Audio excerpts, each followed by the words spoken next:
A.J. Brown was on, I don't know if there's ever been a more appropriate name for a podcast. The Dude on Dude podcast with Julian, Edelman, and Rob Gronkowski. What up, dude? What's better than this? Guys being dudes. The All-Pro wideout opened up, though, A.J. Brown did, about his time playing for Mike Vrabel. And they were flirting or trolling around the idea of a possible reunion. Take a listen. Because he was so hard on me when I was a rookie, and I didn't really understand it. And so it was at the time I told Vrabel, I was like, hey, like, I'm humble already. You don't got to humble me. But I really didn't understand what he was trying to, push me to be. Just remember, we're all Patriots. You know that, right? Are you going to be a Patriot? Are you going to be a Patriot? Do you want to be a Patriot? I'm trolling. Now, he says he's trolling there at the end, but it is a fun thought exercise. There have been reports, of course, that the Eagles want to keep A.J. Brown, but this will not be the first nor the last story of, I wonder if a team made a real offer, of a first-round pick for A.J. Brown, what would Howie Roseman do? Would A.J. Brown be a good fit on the Patriots? Yeah, he would be a good fit. Look, and I'll start off by saying this. When they acquired Stephon Diggs, there was questions surrounding whether or not he would be a good fit with a young quarterback, that type of strong personality, the demanding of the ball, the focal point of an offense being solely on him. We didn't see that. We saw a consummate pro, a guy who evolved as a leader, continued to impact their performances on offense, made huge impact, added value. A.J. Brown, 4 years younger, more productive. Now, obviously, his production has been down due to the way that the Eagles choose to run their offense. I don't think it has anything exclusively to do with just A.J. Brown not achieving his standard of play. But yes, that's a need that they have. They want to get better at the receiver position. He would fill that need. He has a rapport with the head coach. Just because we see him in one light and he's been the voice, if you will, of that locker room in the Eagles, doesn't mean that he would automatically do and be that same guy in another locker room. When you have a head coach that has a handle on him, that he has respect for, you listen to how he talked about Vrabel, and he mentioned, I didn't like Vrabel at first. I used to write down I used to act like I was taking notes, and I was like, I hate Vrabel, I hate Vrabel. But there's a respect that you have for a coach when he can show you what he's trying to get you to become. When he can critically and constructively correct you and you receive it, you then automatically have a level of respect that you typically don't go into a building with. So that would be there. The only question that I would have is he's always been on an offense that has had an established running game. Now, the Patriots can run the ball. They don't run the ball like the Tennessee Titans did when he first entered in the National Football League with Derrick Henry, and obviously what we've seen with the Philadelphia Eagles over the past few years. But he would definitely be a good fit. If you have a good coach and a good quarterback, A.J. Brown would be a good fit. I like that. Like, honestly, like this is pretty simple. Like, we talk a lot about the noise with A.J. Brown. But I will let you in behind the curtains. It's really because it's good TV. Like, honestly. Of course. And it's like, oh, he did this on a Twitch stream on a Wednesday. Thank you for the content. Like, he produces. And his message is not like, I don't like my quarterback or I hate winning. It's just, if they win and they don't win by a lot and they don't involve him, he's like, hey, I think we would be doing ourselves a service if we threw the ball and you gave me the ball a little bit more, because when you give me the ball, we tend to score more. And that is borne out in the numbers. Like, he is telling the truth. Yes. And so do I think A.J. Brown is the best receiver in football? No. But, and you know this better than I do, your production as a receiver is tied to a lot of things. How good your quarterback is, how good your offensive line is, what volume you get, right? How many targets you get. It's not just you. Like, there are some receivers that are in better situations than others. So if we just like peel back a second and we remove the noise, we remove the book on the sideline and the tweets and the Instagram, the Madden, and we're like, all right, what has A.J. Brown done since he entered the NFL?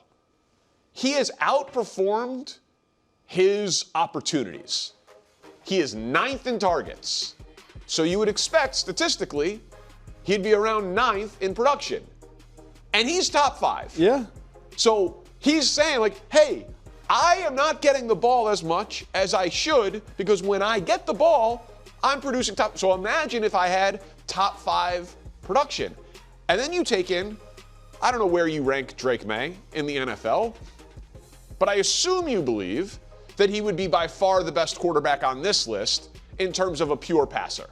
That is the entire list of quarterbacks in which A.J. Brown has caught a pass from since he's been in the NFL. Jalen Hurts, Super Bowl MVP, great winner, great leader, great runner, great intangibles, but not as good of a passer as Drake May. Ryan Tannehill, a good on-schedule, on-time thrower of the football, but not as special a traits as Drake May. So that list isn't bad. It's certainly just not elite.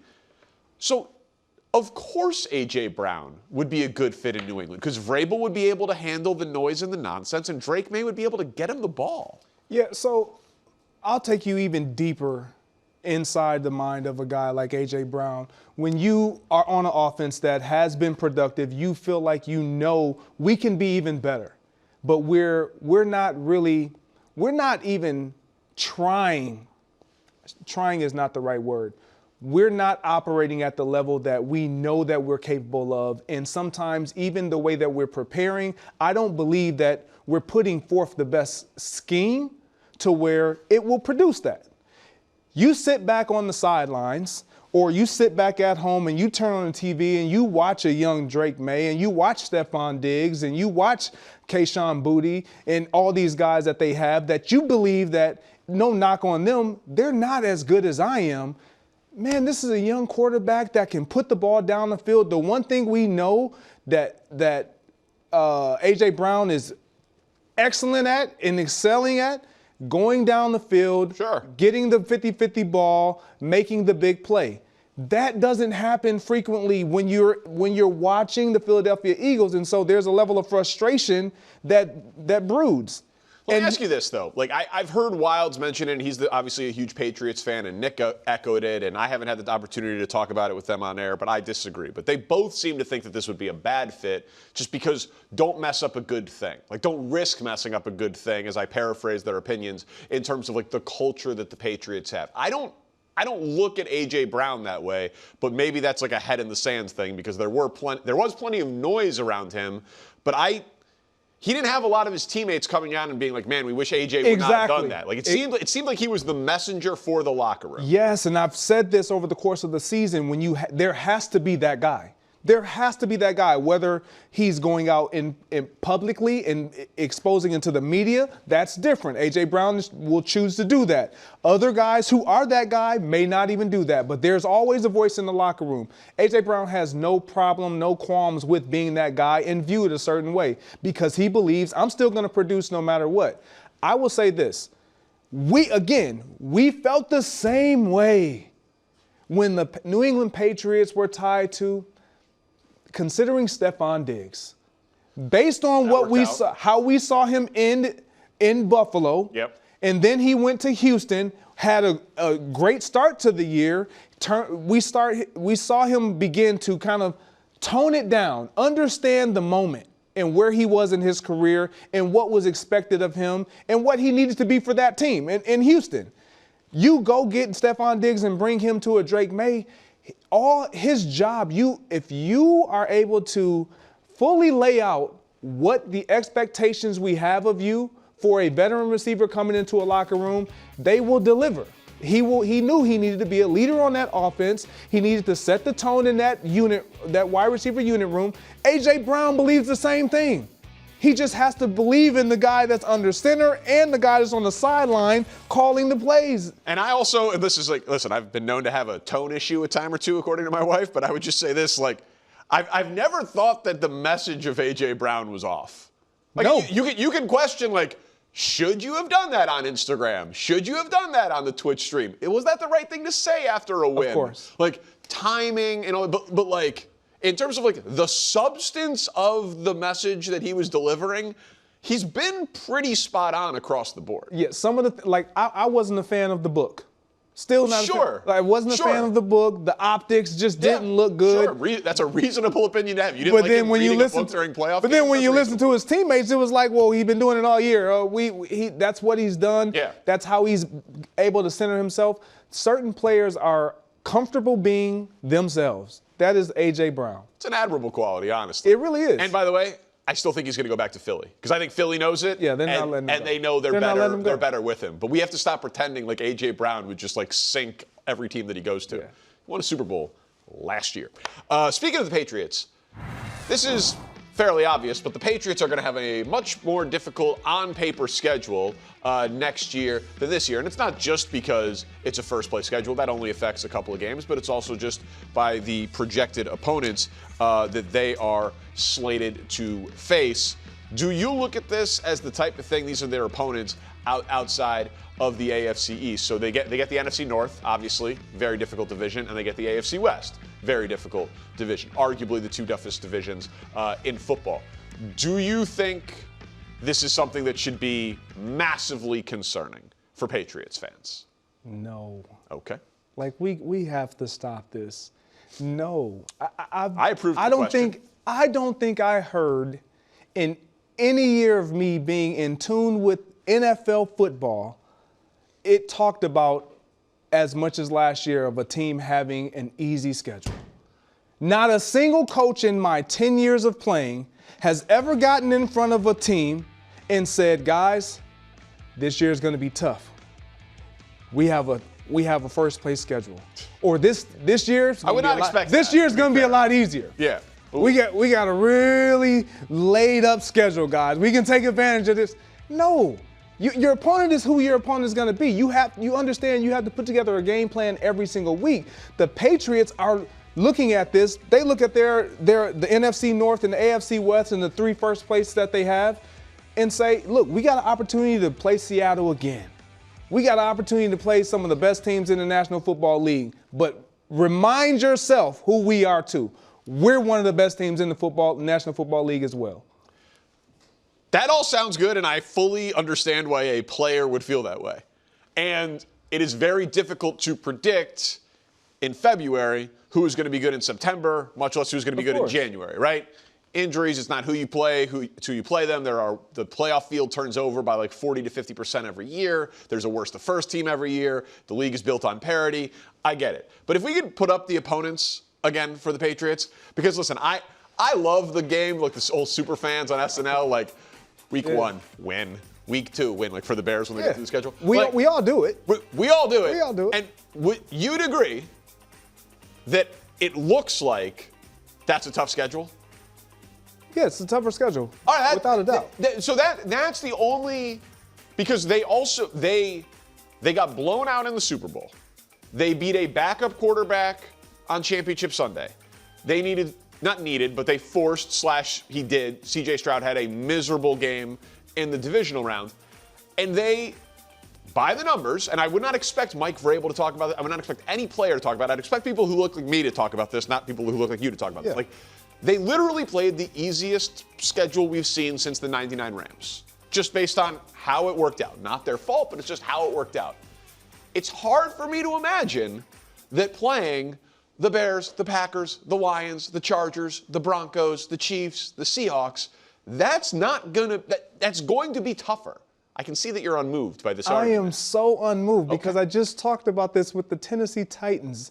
They had a rookie starting this year, Cam Ward. Yeah. They had the toughest schedule in the National Football League. Yeah. Do you think they led with, hey, Cam? That's not what I'm saying, though. Like, I'm not saying that Mike Vrabel or Drake May or anyone in that locker room should be I concerned. understand, I'm but saying as we evaluate how good the Patriots can be next year, so just for a second, I do not at all expect Mike Vrabel to mention this one time to the Patriots. I'm just saying when you and I are talking about how good the Patriots are going to be next year, it feels like a relevant data point to say they're going from the easiest schedule in a quarter century to those opponents. That feels relevant. It is relevant. Let's be. It's very relevant. But when you look at all those other teams, schedule and you throw their schedule up and the Patriots show up on theirs, they're circling that game as well. Like, they're no longer looking at this team as one of the slums of the league, one of the lower hanging fruit teams that we can take advantage of. That's not what they're looking at the Patriots as.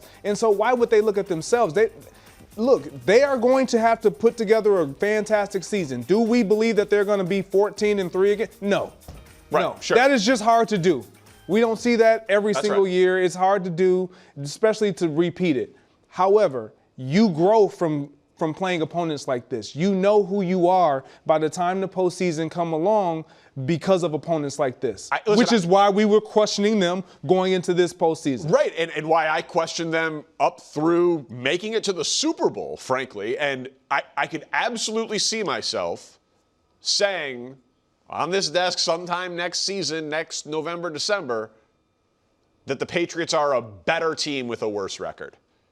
Like, because they're not going to have a better record. But if they go 10-7, 11-6 through that schedule with more close, grinded out, had to execute in the fourth quarter type of gritty wins against that opponent, it's like I would feel like it would callous you and like make me actually believe in the body of work, and it would validate this season all the more. Yeah, that's definitely a way to look at it. I think sometimes we can put that schedule up there and we look at those teams that they're playing, and unlike Willie was willing to do yesterday, we take what they did last year and we just say, oh, well, the expectation is they're going to have to face a really good Broncos team this upcoming year. Well, we don't know if they're going to be great this upcoming year. From year to year, it ebbs and flows. The Patriots anticipate themselves being one of the better teams in the National Football League again to retool. So does these teams as well. Whether you are one of the goods or one of the bads, you feel like this year coming up, we're going to be better. It's a fun schedule too. It is. Like I said, I like playing the schedule game, but also they're a unique team to have made it to a Super Bowl. Because in what way? Well, I mean, Drake May was the youngest quarterback. Yeah, okay. Right. So like he made it earlier than basically anyone had ever made it to a Super Bowl. Outside of Drake May, what makes them unique to have made it? The schedule. Again, since the '99 Rams. Like the path to the Super, playing a backup quarterback on championship Sunday. What we overlooked, though, Danny, what we overlooked is unique. Is it not? The '99 Rams did it. Drake May, the schedule, playing a backup quarterback on championship Sunday. Answer this question: how many seasons since the '99 Rams and before was there a team that had the easiest schedule? Well, someone has to have it every year. Somebody has to have it every year. Do we talk about that team? Do we talk about that team? If they make it to the Super Bowl, yes. So why does it matter if they make it to the Super Bowl, but it doesn't if they don't make it or they don't make the postseason? Well, we tend to talk about the better teams. Like if you played the easiest schedule and you went 9-8, it matters now because. Well, I'm saying we probably don't think that highly of you. So, if you grind out a 9-8 record against the easiest schedule in the league, and that's fair. We don't think that highly of you. And that's fair. So obviously, you're not a good team. Correct. And so if you go 14-3 and you just beat up on everybody, you're clearly a good team. But I think it is fair to question how good you are. I think it is fair to question how good you are. I think it's, that's all. That's all I'm saying. We will question how good a team is every single year, pending on you got to prove it all over again. Every no doubt. single year. No so doubt. I mean, for me, the schedule, I'm like, stop it with the schedule stuff. All right, that's fine. The Knicks needed to win. They needed to prove they could beat a good team. They had lost the first two to the Pistons. They're favored. Isaiah Stewart suspended. Jalen Duren suspended. Cade Cunningham goes off, and the Knicks lose by 15 at the Garden. Not a great spot. All right, so I'm never going to overreact to any one regular season game. But that's a bad loss for the Knicks when put into the context that you're seeing right here. Mm-hmm. They are now 2-5 on the year when they've played a top 3 seed from either conference. They are one game over 500 against teams that are just over 500. Yeah. That is mediocre personified, but they are 19-6 against the bottom of the NBA. And we know, if you've been paying attention to macro NBA conversations, the teams at the bottom of the NBA simply aren't trying. So that is an alarming graphic in totality for the Knicks. You think it's time for the Knicks to hit the panic button? So I'm going to say no. Okay. I'm going to say no because we watched the Knicks last season struggle, specifically in the East, with the Cavs who swept them, the Celtics who swept them, and then we watched them get into the postseason and then turn into something different. So for that reason, I'm going to hold off and say, let's wait and see what this team looks like in the postseason. However, against that team, they don't want that problem against the Pistons. And for me, if you are starting to be a little unsettled, I think that's fair if you're a Knicks fan. Because, yeah. And the person that we listen to, Karl-Anthony Towns, is one of the main reasons, if not the sole reason. When I watch this team, I'm always blown away because you know what you have in Jalen Brunson. You know he's going to start and finish every game like a pro, like a champ, like a closer does. But you don't know what you're going to get with Cat. And I'm of the mindset and the mentality. Why don't we play through? If you are the Knicks, Cat, we got to start with you. We're going to play through you to start the games so that you can get going. Because we need to give the big man some touches. Yeah, because we know what we have in Jalen. We know he's going to get whatever he needs to get, and we know how he closes. Cat, we don't know what we're going to get with you from night to night. And when you're playing against a team like the Pistons, when they're down two of their bigs, the ones that give you the most problems, and you still have issues with Paul Reed and Smith, like, I'm sorry, Cat, you can't do those types of things. And so there's going to be a level of frustration if you are a Knicks fan, and rightfully so. I think the Knicks are drawing dead in the playoffs. I don't think they can win the East, but I felt that way before last night. They're definitely not winning the East. Oh, okay. Well, so then, it's panic button time because this was an NBA Finals or bust season. It was not a win in NBA Finals or bust season, but the expectation this year, after what they did in the playoffs last year and with the Tatum injury, was that the Knicks were supposed to make the finals. And when I watch them, they are the same. And Brunson is an incredibly likable player who plays very hard, who is a great closer. But I do not believe that when your two best players are defensive liabilities, but they have to be on the floor because they're your two best players in Brunson and Karl-Anthony Towns, I don't think you win multiple playoff series in terms of, I can beat all three to get to the NBA Finals. I don't think you can do it. You need two-way players in the NBA. Again, and so when you put on top of that they're just beating the bums of the NBA this year, man, panic button time. Now, if you say they have to win the Eastern Conference Finals, then that's a different conversation. I think that is. Listen, I don't want to speak. I never want to speak for a fan base because I know they're not a monolith. That's what they're hopeful for. It's what they expected. It is. It is what we are here in New York. We know Knicks fans. We work with Knicks fans. We talk to Knicks fans. Coming into the year, the only thing Knicks fans were going to be satisfied was if they were playing for a Larry O'Brien trophy. And I do not think this team can win the East. I don't. And again, can I just highlight Karl-Anthony Towns last night? And this is what he can't be. And reason why I say you got to start fast, you got to play through Cat. This is him in the first half. 2 points, 3 field goals. He only put up 3 shots. That doesn't sound like that doesn't even look like a player. If I tell you those stats, that doesn't look like a player that you're going to depend on when it comes down to if we win or lose basketball games. Now, the second half, did he come to play? Yeah. He came with a little bit more energy. He's talented, and that's what's frustrating about it. That's the part that's so upsetting. Yeah.